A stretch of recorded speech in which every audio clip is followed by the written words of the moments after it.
Fala aí, fanático vascaíno, fanática vascaína, que bom encontrar você aqui para o nosso café. Chega deixando o seu like, comentando e, claro, se inscrevendo aqui no nosso canal, porque vamos falar sobre o modelo SAF. Tem muita gente que manda mensagem para mim, você apoiou isso tudo, a culpa é sua.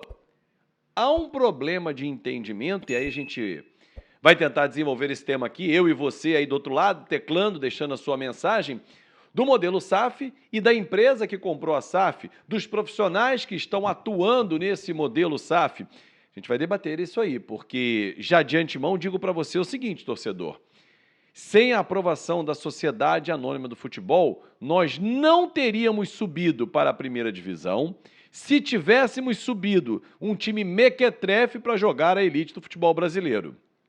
Vamos debater isso e muito mais aqui com você, mas antes tem um recado super especial para você, porque tem bola rolando pelo mundo, tem amistosos e, claro, a Esporte da Sorte está junto com a gente. Se liga! Vocês já repararam que tem aparecido uma bet nova todo dia?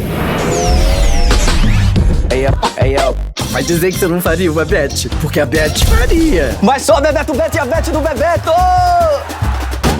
E a Bet Jamaica tem um tchan a mais! E se todo mundo tem uma bet, tá na hora de conhecer a bet de todo mundo. Esportes da Sorte, o melhor de cada bet e muito mais. É entretenimento puro! Então não esquece, Esportes da Sorte é muito mais que bet. É muito mais do que bet, então não perca tempo, vou fixar aqui nos comentários o nosso link do Fanático Vascaíno, você que gosta de dar aquela moral para o nosso trabalho, tá fixado para você abrir a sua conta, porque eu faço. Você faria uma bet? A bet faria. Então vamos embora, vamos juntos? Abra sua conta e divirta-se. Bom, vamos falar sobre... antes de falar do modelo SAF, uma notícia que veio da Espanha, dando conta de que o Barcelona está com um alvo aqui no Brasil. Depois de Vitor Roque, segundo os jornais espanhóis, e o AS foi quem primeiro noticiou isso, foi fechado já com o Barcelona por 40 milhões de euros, desde que o Barcelona consiga... junto ao fair play financeiro de La Liga, essa contratação. Para isso vai ter que dispensar 2 ou 3 jogadores. Outros jovens estão no radar. No caso do Ryan, que é o outro jovem, né, que está no radar, ele não iria agora, então não afetaria o fair play financeiro. Vitor Roque não, já vai de imediato na compra feita para essa janela de meio de ano. Vitor Roque, Ryan, que se destacou na seleção sub-17, jogou pelo Sub-17 do Vasco, fez gol na estreia, Sub-20 da mesma forma e no profissional. É muito bom jogador, mas é um jovem, ainda é uma promessa, não é uma realidade. Claro que com a sequência de partidas dentro do Campeonato Brasileiro, ele vai queimar etapas, porque é um jogador muito talentoso e vai entrar na esteira do Endrick. O Endrick foi para o Real Madrid, numa quantia muito vultuosa. O Vasco pode, dentro desse cenário de uma promessa de não vender agora, porque não tem como, ele só pode ir com 18 anos, tem 16, vai fazer 17 anos, ter uma negociação superior a 30 milhões de euros, porque ele já é destaque nas categorias de base, terá minutagem na Série A e, quem sabe, o Vasco chegando a competições em 24, quem sabe 25 internacionais, por que não? Sonhar de chegar ainda numa Sul-Americana, dando uma volta por cima nesse brasileiro, a minutagem aumenta, os jogos aumentam e aí o valor dele, por metas, você consegue chegar a superior a 30 milhões de euros. Mas a multa é 100, é 200. A multa nunca é aplicada, gente. A multa é para o clube se resguardar, mas é um jogador para o Vasco vender por mais de 30 milhões de reais pelo potencial que ele tem. Bom, e aí aplica-se o modelo SAF. Por que o Vasco conseguiria negociar o Ryan por esse valor de 30 milhões de euros ou mais? Porque até ontem vi nos grupos que participam de vascaínos, mas o Reinier foi vendido por muito mais. O Reinier já estava jogando no profissional, né? Então já tem uma diferença aí. O Ryan está começando a jogar no profissional, mas você pode fazer um contrato em que estabelece metas. O Endrick está sendo assim. A cada 5 gols, meta de 2,5 milhões de euros. Bateu 5 gols. Nessa temporada, o Palmeiras já vai receber. São bônus que você vai, ou gatilhos, como chamam, nos contratos. Mas por que o Vasco conseguiria chegar nesse montante ou superior a ele? Porque hoje tem um modelo em que uma empresa comprou 70% dos direitos, né, das ações do Vasco e tem o direito sobre o futebol. Esse modelo, que é a Sociedade Anônima do Futebol, com o qual eu concordo e sigo apoiando, mas vou fazer as minhas críticas, as minhas cobranças à empresa, aos funcionários, a quem estiver dirigindo, seja qual for a empresa. Hoje é a 777 Partners que tem 70% das ações, mas esse modelo é uma disputa, um debate que eu acho que não tem porquê. Porque o modelo associativo falido que nós estávamos, esquece. Ah, mas se a gente olhar para os outros, o Palmeiras não é assim, o Flamengo, se virar SAF, vai vender 25%.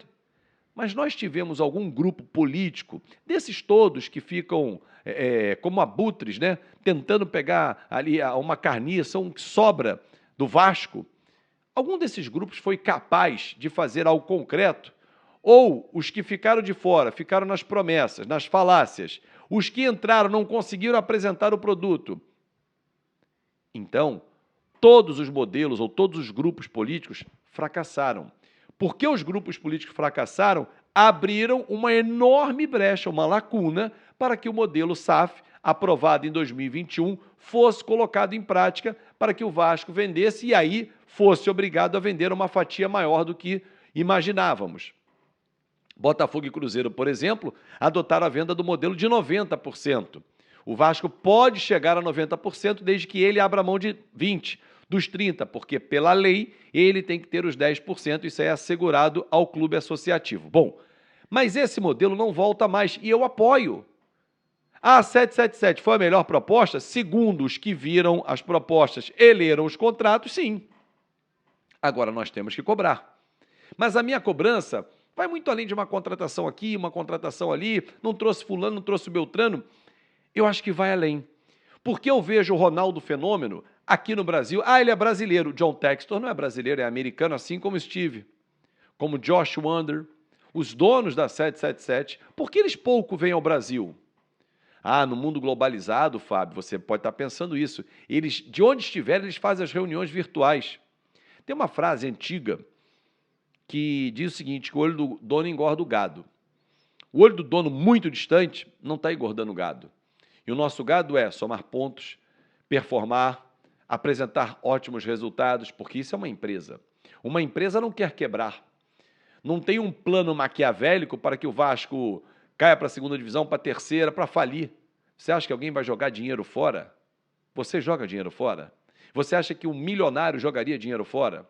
Eles têm uma grande vantagem que eles chegam aqui no Brasil, o dinheiro deles vale 1/5, se eles ganham em euro ou dólar ou mais, do dinheiro deles. Então eles chegam aqui, os 700 milhões eles compram por 130, 140 milhões de dólares ou de euros. Não 700 milhões de euros. Essa é uma diferença quando eles vão negociar lá fora a compra de outro clube. Mas voltando, essa ausência dos caras aqui tem incomodado.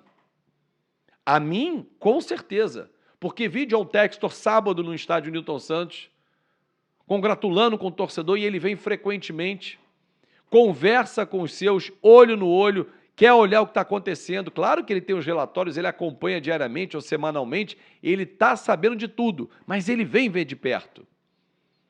Ah, mas o Josh Wander veio no outro dia, aí ficou um fim de semana e foi embora. Mas o Vasco está passando um problema que precisa de um representante da 777 aqui. Não os empregados que aqui no Brasil estão, porque eles não estão dando conta do recado. Apesar do Abel Braga achar que a trilogia é ótima. Ele, Braxia e Barbieri. A gente já viu que não. Então, torcedor, para que você possa entender, o meu posicionamento é único e não faz curva.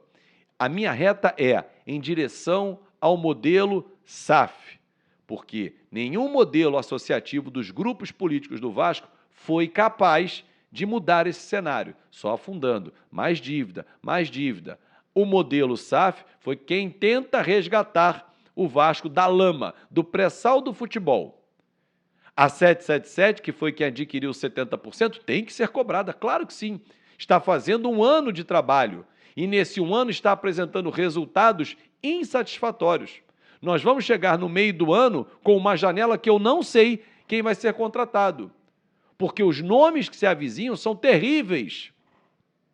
Ah, o Serginho tem 28 anos, jogou na Turquia ultimamente, passou pela Macedônia, pela Albânia, mas não teve grande brilho no Brasil. É isso que você esperava? Eu não. Por isso aqui eu vou cobrar. E vou cobrar em seu nome, torcedor, porque a gente espera muito mais. Claro que nesse momento eu esperava um nome de peso. E desde o início falei, citei vários nomes que o Vasco poderia ter ido atrás. Não foi. Por entender, aliás, vários entendem que esses nomes não se pagam, o que é uma mentira, é uma falácia. Mas o Vasco precisa ter uma referência. Hoje, o Vasco não tem. Em campo, quem é o jogador que assusta o adversário? Já pensou? Olhe para os rivais. Cada um dos principais tem pelo menos um, quando não tem 2, 3, 4, que assustam os rivais. E nós? Nós estamos assustados com o nosso próprio time. Isso tem que mudar. Um grande abraço e até mais tarde.